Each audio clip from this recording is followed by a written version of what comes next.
Hola, ¿qué tal? Bueno, pues ya empezamos la semana, ¿no? Bueno, voy a aclarar varias cosas antes de seguir con Velázquez, que en eso estábamos, ¿no? Que estábamos dando el último pintor barroco español, eh, que nos entra en selectividad. Primero deciros, la gente, porque me habéis mandado correo, ya lo he dicho en Historia de España, pero lo digo aquí en Historia del Arte, que hay gente que le queda la primera evaluación, la segunda, que está preocupada, que cómo se recupera. Mira una cosa, nosotros estamos pendientes de lo que nos diga la Junta y yo lo que me diga también dirección, ¿no? Para cómo hacerlo, cómo lo tendréis que recuperar. Aquí puede haber varias posibilidades y lo cierto es que caminamos todavía en la duda. Que a finales de mayo o principios de junio, ya sabéis que vuestro curso termina el 16 de junio. Pues que a principios de junio puntualmente podamos ir para recuperar esas personas que le queda alguna evaluación. Si fuera así, pues estupendo, ya está.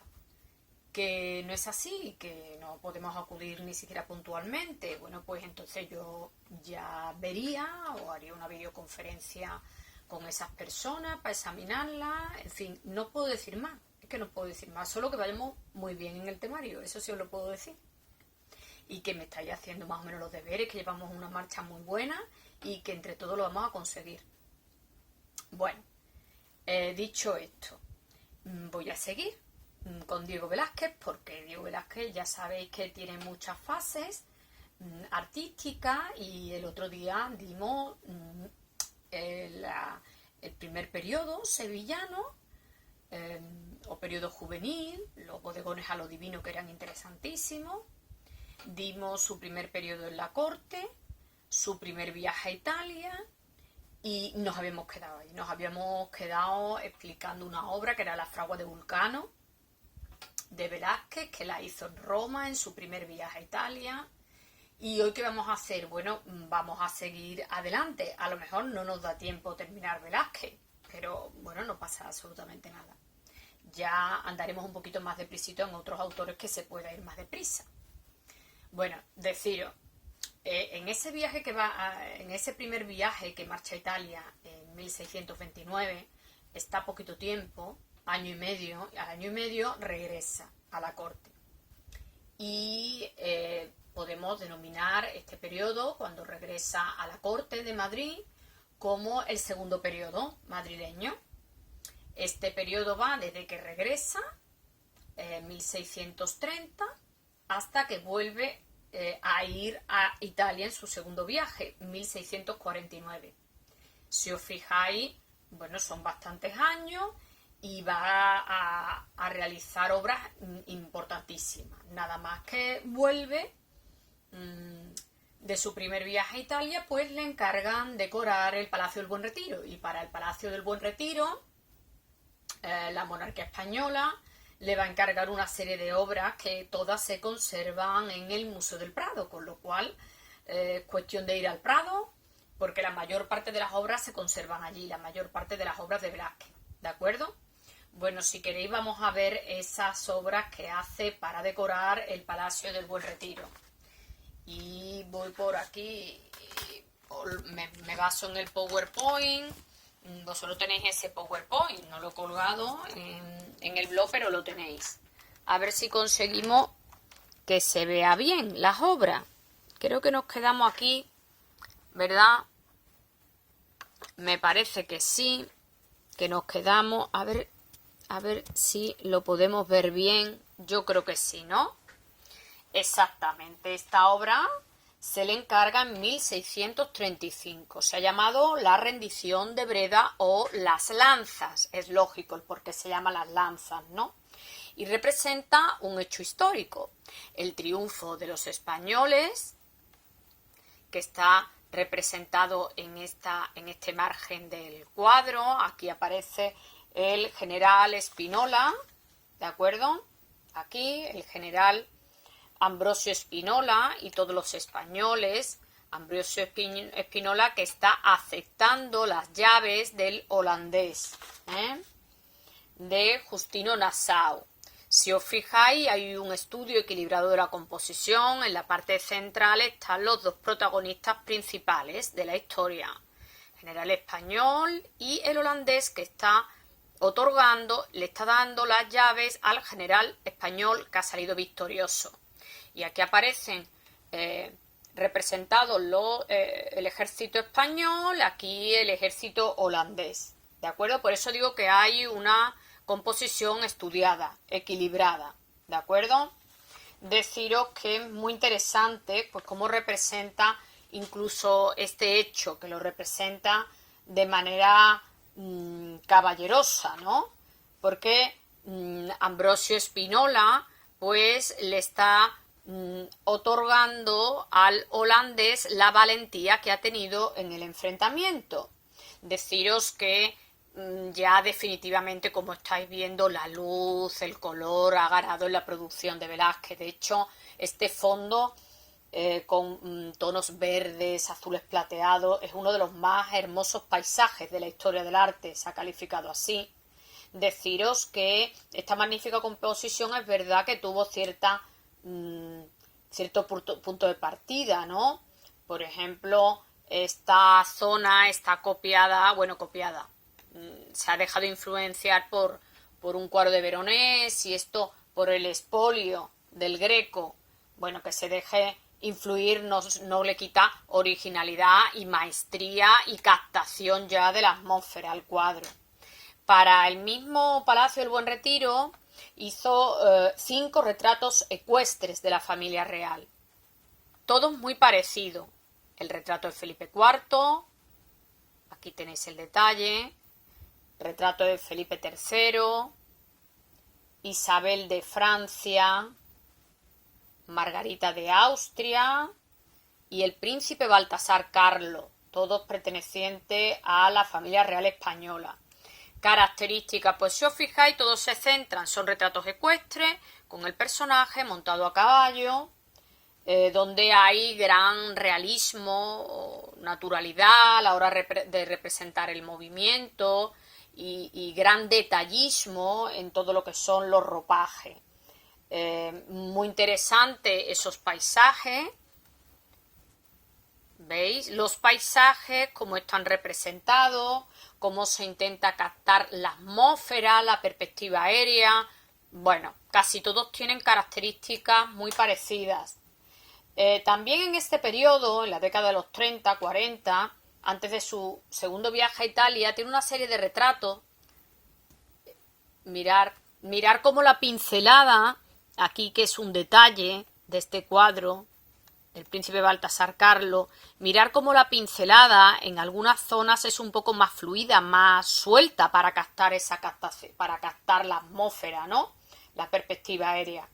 Estaba diciendo que en este periodo es muy interesante una serie de retratos que hace, que a lo mejor no son retratos de personajes ilustres como monarca, pero representa a otra parte de la corte, los bufones, que eran personajes que tenían una deformación física, como se ve en este caso, incluso cierto problema mental en algunas ocasiones, pero que Velázquez, aunque lo retrata con esas deformaciones, le gusta captar la parte cálida, humana del personaje. No se ríe de ello, sino que muestra gran respeto y dignidad al personaje.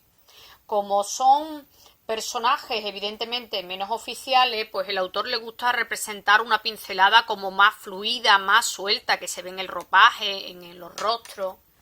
Por ejemplo, aquí el niño de Vallecas. Mirad el detalle, mirad cómo los perfiles pues no están nítidos.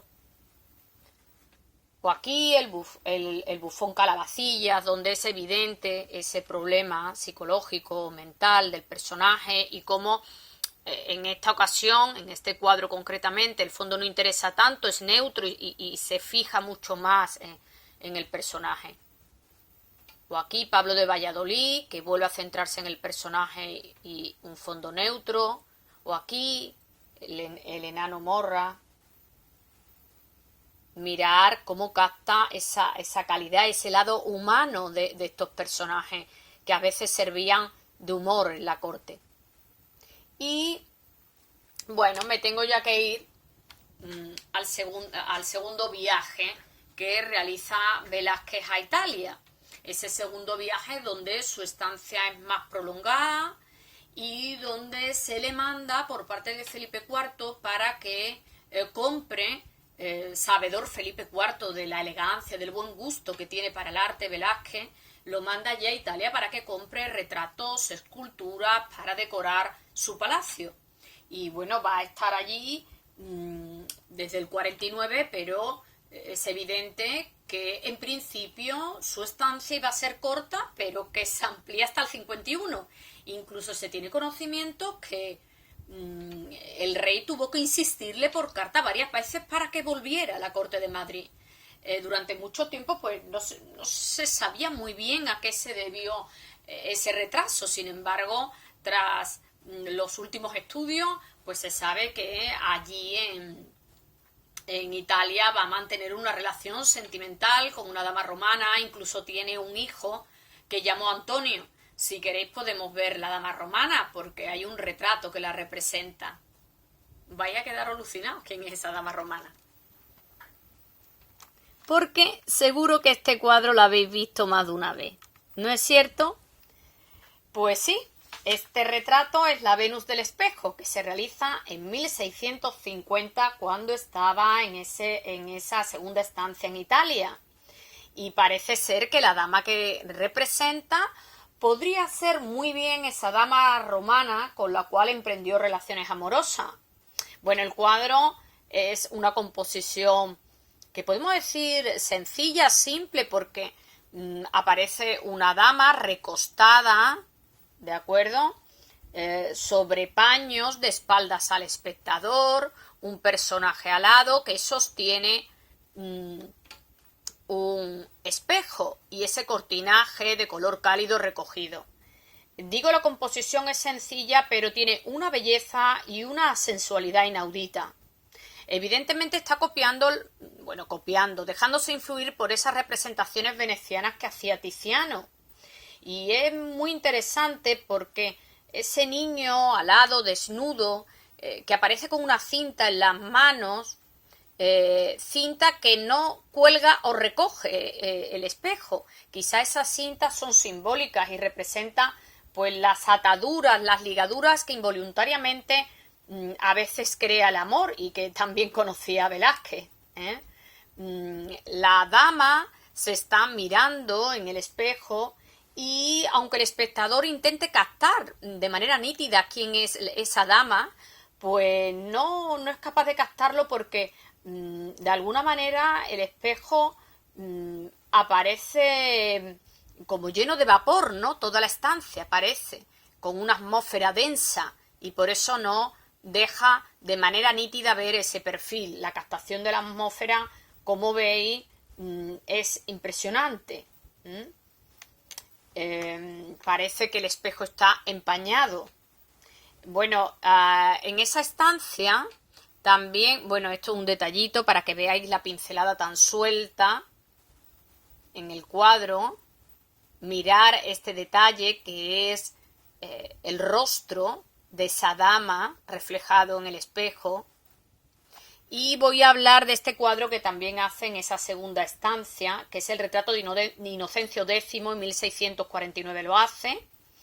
Y hoy día se encuentra en una galería romana, en la Galería Doria Pamphili. Muy interesante, representa al pontífice, el fondo es neutro, bueno, una perfección y un naturalismo en los ropajes impresionantes. Y fijaros cómo se centra directamente, lo que le interesa es captar al personaje, la personalidad. Parece ser, según las fuentes confidenciales, que Inocencio X era una persona, pues como está representada. Mirar estos ojos que nos siguen, que es una mirada penetrante, una mirada astuta, desconfiada, y que Velázquez, bueno, lo representa genial, de tal manera que cuenta la leyenda que cuando el Papa vio este cuadro, exclamó troppo vero, que significa excesiva veracidad. Parece que no le gustó mucho el ver tan nítido representado su personalidad. Deciros que mantiene una carta aquí en la mano, que quizá es la carta de recomendación de Felipe IV, donde aparece la firma de Velázquez, la autoría. Deciros que cómo será este cuadro que propició el ingreso de Velázquez solamente con un cuadro en la Academia Romana de San Lucas, en la Academia de la Pintura. Es un cuadro espectacular, uno de los mejores retratos de la historia del arte. Y también en ese periodo, mirar también la pincelada suelta. Es increíble, ¿verdad? Cómo es capaz de captar esa astucia del personaje. Bueno, después se han hecho miles de interpretaciones. Por ejemplo, esta interpretación hecha por un artista del siglo XX. Y después también esta segunda estancia romana tiene la representación de dos paisajes, uno al atardecer y otro al mediodía, que es Villa Medici, que es muy interesante por la factura tan suelta que tiene, que bien podría ser pues como un cuadro impresionista. Tiene otros retratos. Bueno, este no os lo he explicado, lo apunte, no se entra, pero me parece una maravilla. O este, por ejemplo, que tampoco entra, pero es precioso. Y me voy a centrar ya en el último periodo de su vida, donde es nombrado aposentador de palacio, los últimos momentos antes de morir, que hace sus dos obras cumbres, Las Meninas, en 1656, que ahora lo veremos, y este cuadro, Las Hilanderas, en 1657. Vemos cómo el artista es un genio maduro, donde la pincelada, la luz la controla perfectamente. Vamos a hablar de Las Meninas, que sabéis que se encuentran en el Prado, que fue hecha en 1656, y yo creo que hasta ahí llegaremos de Velázquez. Dejaremos lo que nos queda para el próximo día, no pasa nada, No os quiero cargar excesivamente, quiero que disfrutéis de este artista. Bueno, este retrato es un retrato de grupo. Como veis, aparecen muchos miembros, algunos pertenecen a la familia real, otros son personajes de la corte, ¿vale? Se sabe perfectamente los personajes que aparecen representados. En el centro la infanta Margarita, que está siendo atendida por dos meninas. Esas meninas dan nombre al cuadro. Meninas son sirvientas, ¿vale? Agustina Sarmiento, que le está ofreciendo una bebida, y Isabel Velasco, que también se acerca a la infanta. Al fondo, en un segundo término, está Marcela Ulloa y Nicolás Pertusato en este término. Y al fondo aparece como una puerta abierta, creando gran profundidad y perspectiva, y aparece el aposentador, José Nieto. Hay personajes que se saben perfectamente y que pertenecían a la corte. En un extremo parece ser que pintando el pintor se ha autorretratado. Aquí está, con la Cruz de Santiago. Y aquí aparece una serie de cuadros, y esto que veis aquí es muy interesante porque es un espejo que está reflejando lo que está en el campo del espectador. Y vosotros me diréis, uy, pues eso me suena mucho al matrimonio Arnolfini. Pues claro, ahí está la influencia de ese cuadro, quizá observado por el pintor de primera mano. Tenéis que ver que el matrimonio Arnolfini pertenecía a las colecciones reales, y mirar cómo ha captado una profundidad impresionante,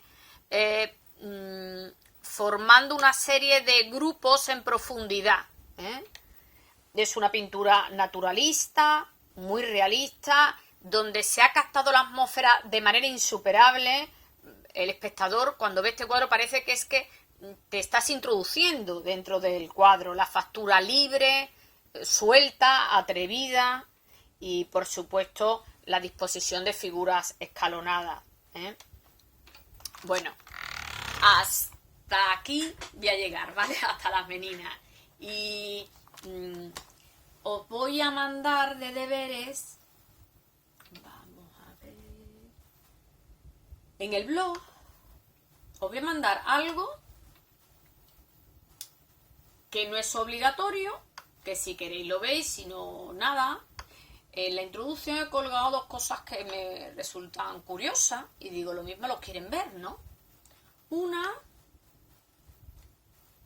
en la introducción estoy diciendo, una serie de vídeos. Un vídeo que es Roma, la ciudad de Roma a vista de dron.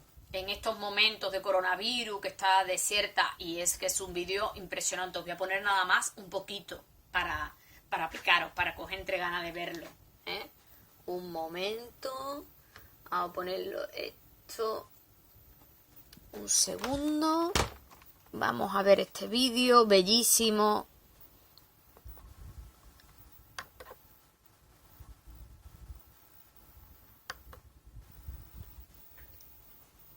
Vamos a ver. Un segundo, un segundo.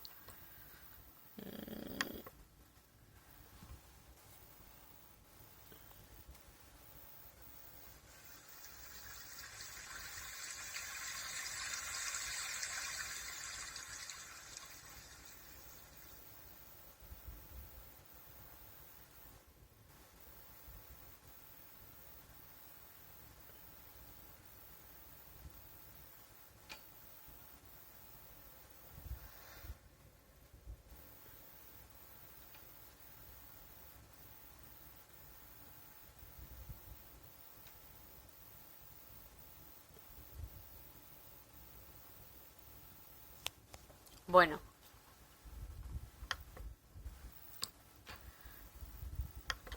yo creo que con esto os han entrado ganas de verlo, ¿verdad? Y después os he colgado vídeos aquí también en la introducción curioso donde reproducen cuadros. Por ejemplo, está este grupo musical que reproduce cuadros. ¿A qué os suena? Yo creo que sí.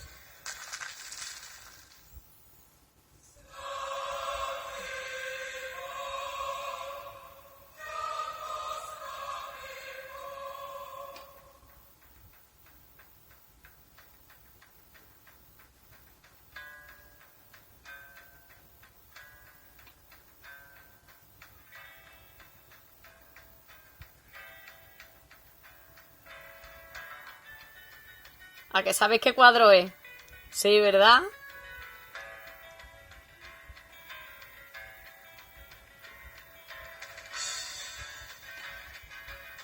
El de Rembrandt. La lección de anatomía. Estos son cuadros que no hemos visto.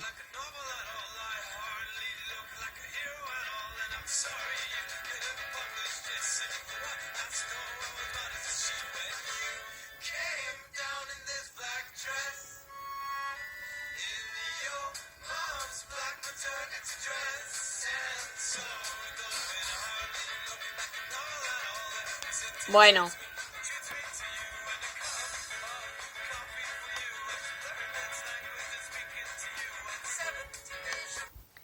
Bueno, esos son vídeos que os he colgado porque son muy curiosos, están en la introducción, que si queréis los veis, si no, nada, que no ocurre nada, pero bueno, es una manera de ver el arte pues más desenfadada.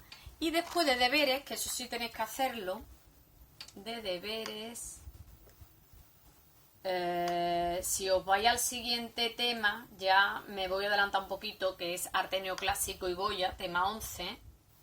Bueno, en la teoría, solamente que leáis la introducción, pone arte neoclásico en la teoría, lo abrís, solamente que leáis un poquito y veáis las dudas y tal de la introducción de neoclásico y arquitectura neoclásico nada más, ¿vale? Bueno, y ya está. ¿Vale? Venga, adiós.